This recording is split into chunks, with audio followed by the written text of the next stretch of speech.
A very good morning, dear students. I am your commerce teacher Sanjana, and in commerce we are studying about qualities of money material part 3. Part 3 currency का हम लोग chapter 3 कर रहे हैं, qualities of money material, जिसमें हम लोगों ने 249 पेज नंबर है। इस चैप्टर में हम लोगों ने पढ़ लिया था कि क्या क्वालिटीज होनी चाहिए गुड मनी मटेरियल की, और उसके बाद हम लोगों ने पढ़ा था कि क्वालिटीज के बाद पढ़ा था व्हाट इज क्वाइनेज। क्वाइनेज क्या होता है? The art and practice of making coins is called coinage, and what are the characteristics of ideal coinage system, ये भी हम लोगों ने पढ़ा था। नेक्स्ट हम लोगों को ये पढ़ना था कि क्वाइनेज सिस्टम में हम लोगों ने ये देख लिया था कि इतने सिस्टम्स हैं और इनके बारे में डिटेल्ड हम लोगों को इन्फॉर्मेशन लेनी थी। क्वाइनेज हम लोगों ने देख लिया कि the art and practice of making coins is called coinage, in which coins are shaped in homogeneity, यानी हम लोग क्या करते हैं, होमोजीनियस बनाते हैं। जहाँ पे क्वाइन मिंटिंग का वर्क होता है उसे हम लोग मिंटेज या मिंट बोलते हैं। और ये क्वाइनेज होते कितने तरह के हैं? 2 तरह के होते हैं, फ्री क्वाइनेज होता है और लिमिटेड क्वाइनेज होता है। फ्री क्वाइनेज के भी 2 पार्ट्स हैं, ग्रेटिट्यूटस क्वाइनेज है एंड नॉन ग्रेटिट्यूटस क्वाइनेज है। तो चलिए डिटेल में देखते हैं। फ्री क्वाइनेज क्या है? Coinage is said to be free if public is allowed to offer bullions for being converted into coins. इसमें क्या होता है स्टूडेंट्स, इसमें आपको खुद ये ऐसा क्वाइनेज सिस्टम था जिसमें पहले के टाइम में ये ज़्यादा चलता था, जिसमें लोग क्या करते थे, पब्लिक जाती थी, अपना मेटल देती थी, जो भी उसके पास मेटल होता था वो मेटल देती थी और उससे खुद क्वाइन बनवा सकती थी, यानी मिंट पे जा करके खुद क्वाइंस बनाने की फैसिलिटी थी। In some countries such as USA, United Kingdom, France and Japan, there has been in the past a free coinage. In countries में पहले क्या था? Coinage था, free coinage था। Before 26 June 1893, India also had a free coinage system, and at that time, anyone could take silver to the mint and get it coined into rupee. और silver को ले जा करके उसके रुपीज बनवा सकते थे। इंडिया में कब तक ये था? 1893 तक था। There was no motive of the government behind free coinage, and the citizen were just allowed to get the coin minted in exchange of bullion. यानी इसमें क्या होता था, इसमें मेटल के अगेंस्ट आपको आराम से क्वाइन बना के गवर्नमेंट की तरफ से मिल जाते थे और कोई भी चार्ज नहीं लिया जाता था। ये 2 तरह के होते थे फ्री क्वाइनेज, ग्रेटिट्यूटस होता है और नॉन ग्रेटिट्यूटस था। ग्रेटिट्यूटस में चार्ज नहीं लिया जाता था, फ्री होता था। In a system of free coinage if no fee is charge by the government for manufacturing coins, the coinage is called gratuitous. जहाँ पे चार्ज नहीं लेते थे उसे ग्रेटिट्यूटस बोलते थे, और जहाँ पे चार्ज लेते थे नॉन ग्रेटिट्यूटस होता था। When the government charges some amount for converting the metal into coin, this system of coinage is known as non gratuitous. ये भी 2 तरह का था, मिंटेज था और साइनरेज था। मिंटेज में क्या है? when the government charge some amount for converting the metal into coins and the charge is equal to the cost of converting bullion into coins, it is called mintage. जब जितना charge होना चाहिए था, जितना converting में जितना cost लग रही थी उसी के बराबर चार्ज होता था तो मिंटेज बोलते थे। और सिग्न्योरेज क्या होता था? when the government charges some amount for converting the metal into coins and the charge is higher than this cost, मतलब अगर से अपना कोई भी बेनिफिट नहीं ले रही गवर्नमेंट, जितना कॉस्ट पड़ रहा है कन्वर्ट करने में उतना ही चार्ज ले रही, तो उसे मिंटेज बोलते थे।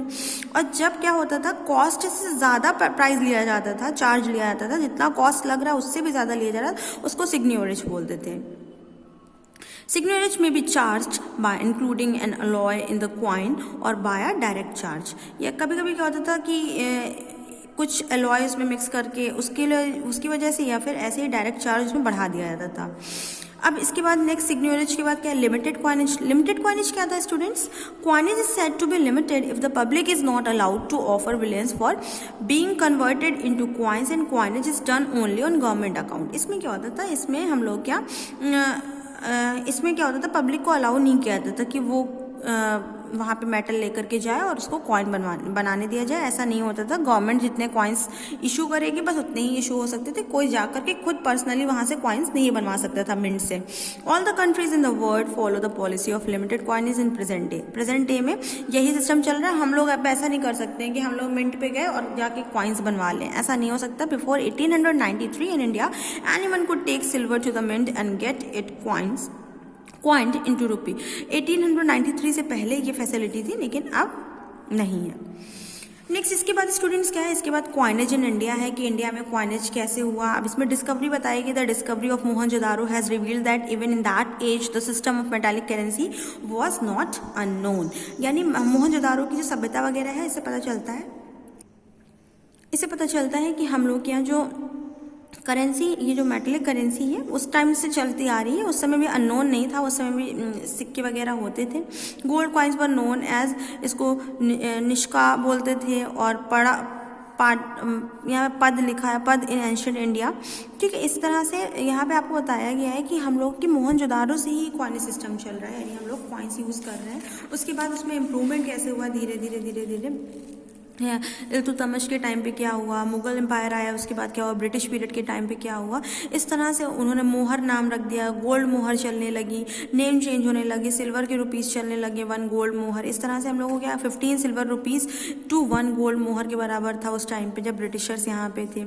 इसके बाद धीरे धीरे सेकेंड वर्ल्ड वॉर के टाइम पे चेंजेस हुए। इस तरह से हम लोगों ने डेवलप किया थोड़ा थोड़ा, यहाँ पे ये दिया हुआ है। उसके बाद जब हम लोग आज़ादी के टाइम पे आ गए, 1946 प्योर निकल रुपी एंड प्योर निकल हाफ रुपी एंड प्योर निकल क्वार्टर रुपी वर इंट्रोड्यूस्ड। अब निकल यूज होने लगा, यानी पहले गोल्ड सिल्वर चल रहा था, उसके बाद हम लोग कहाँ पे आ गए, निकल वगैरह पे आ गए। The issue of silver rupee coin was discontinued from the end of May 1946। Silver भी बंद हो गया, गोल्ड भी बंद हो गया। New series of coin comprising the denominations of rupee 1, half rupee, quarter rupee, 2 annas, 1 annas, half annas in single pice with republic's distinctive design of the Ashoka emblem was issued on 15 August 1950। 1950 में ये सब यूज़ करेंगे, जैसे हम लोग 8 आना बोलते थे, है ना, 4 आना बोलते थे, ये सब भी यूज़ किया जाने लगा। ये कब से स्टार्ट हुआ इसका इशू, 15 अगस्त 1950 हम लोग का जो कॉन्स्टिट्यूशन था बन गया था, उसके बाद से। The existing coins which are being gradually withdrawn from circulation still continue to be legal tender। जो धीरे धीरे मुद्रा बाहर हो रही थी, जो कॉइन्स बाहर हो रहे थे, वो भी लीगल टेंडर थी। The weight, shape and composition of the new coins excepting the single pice are identical with the existing coins, while an entirely new single pice coin minted in bronze of the standard weight of 60 grains which was later reduced to 45 grains in February 51। यहाँ पे बताया जा रहा है कि single price चल रहा था, उसके अलावा ब्रोंज एक मेटल होता है, उससे बनाया गया। उसके बाद जो हम लोग का ये सिंगल पाइस था, ये सिर्फ पहले 60 ग्रेन्स का था और उसके बाद 45 ग्रेन्स का हो गया। स्टूडेंट्स, यहाँ पे सारी जो ये इन्फॉर्मेशन दी हुई है, ये कॉइन्स के बारे में दी हुई है कि इंडिया में किस किस तरह के कॉइन्स चले और किसके टाइम पे कैसा क्या नाम रखा गया और उसके बाद कैसे चेंज हुआ। हमारे लिए बस ये इंपॉर्टेंट है कि हम लोगों ने ये 1 रुपी, हाफ रुपी कब से स्टार्ट करा, ये इशू होना शुरू हुआ 15 अगस्त 1950 से। ओके स्टूडेंट्स, आई थिंक यहाँ तक कि आप लोगों को समझ में आया होगा। Now you have to read this chapter by yourself. और यहाँ डेसिमल कॉइनेज इन इंडिया और डिमोनेटाइजेशन ऑफ कॉइन्स, ये क्या है, ये हम लोग नेक्स्ट चैप्टर में पढ़ेंगे, नेक्स्ट क्लास में पढ़ेंगे। Okay students, thank you, have a nice day.